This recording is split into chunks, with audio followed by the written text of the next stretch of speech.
Hello and welcome back to Whaddyadrinkofthat. Today I have a beer called Supercalifragilistic Mega Hop Explosion, which I'm very surprised I managed to say in one take. It's a California Deeper, 8%. Never really had a California Deeper before, but there we are. That's something new to me. It's actually by Unity, which is a local brewery to me. Wasn't aware of that at the time of purchase, but that's really good. All about supporting local businesses. They make some pretty cracking beers, to be honest, so got some pretty high expectations for this. Let's just have a quick look. Simcoe Eldorado. Cool. Always good to have a look at what hops are in beers.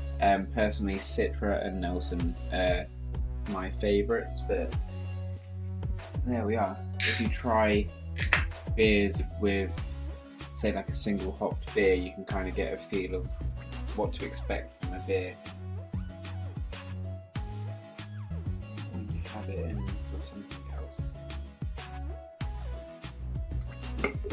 Well, it's a bit more lively than I anticipated, really, but that's okay. No worries, give it a couple of seconds to just kind of chill out. Meanwhile, just have a look at the little can a little bit more. That's pretty cool artwork.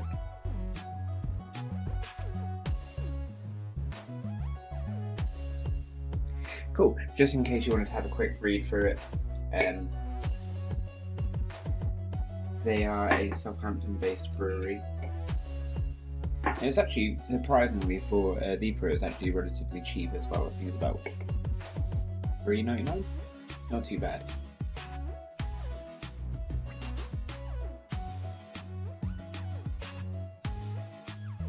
Pretty fruity, slight floral kind of note to it as well, but generally quite fruity.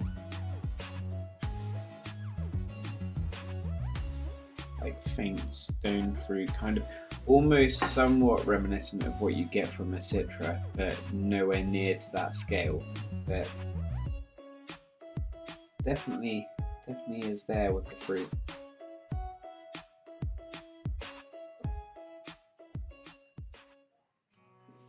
That's insanely smooth.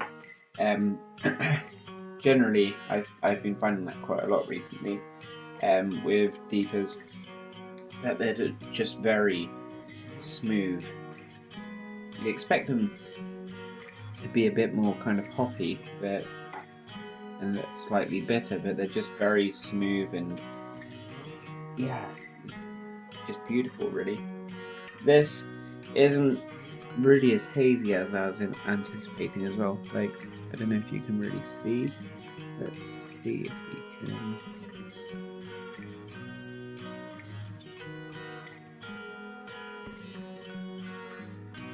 Have a little look. I mean, to be honest, it's pretty hazy. You can't see through it, but it's not quite opaque.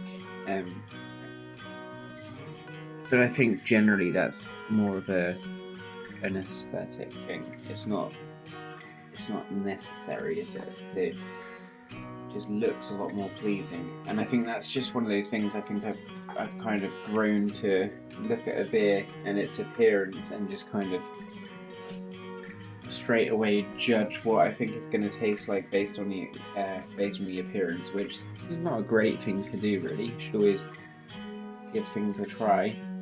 As I've said before in a previous video, I've had some beers that looked absolutely ghastly but have been really, really good.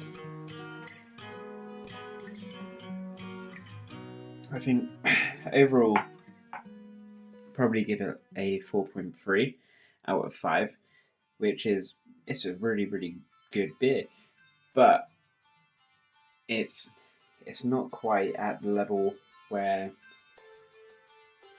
I'd say, look at things like Bird and Polly's. It's not quite at that level, but it is really, really nice. I would have it again.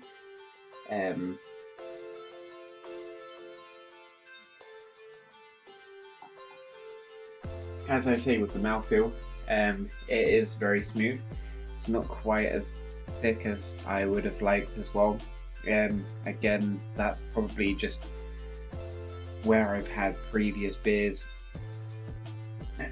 which have had thicker mouthfeels, especially coming round into stout season now, having impy stouts and stuff like that. It's I think we've just become accustomed to having quite thick beers. But yeah, all in all, good beer, definitely worth trying.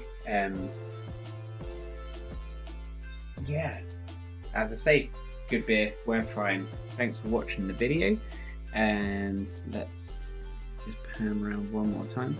Yeah, definitely worth a shot. Have a good one, guys. Cheers.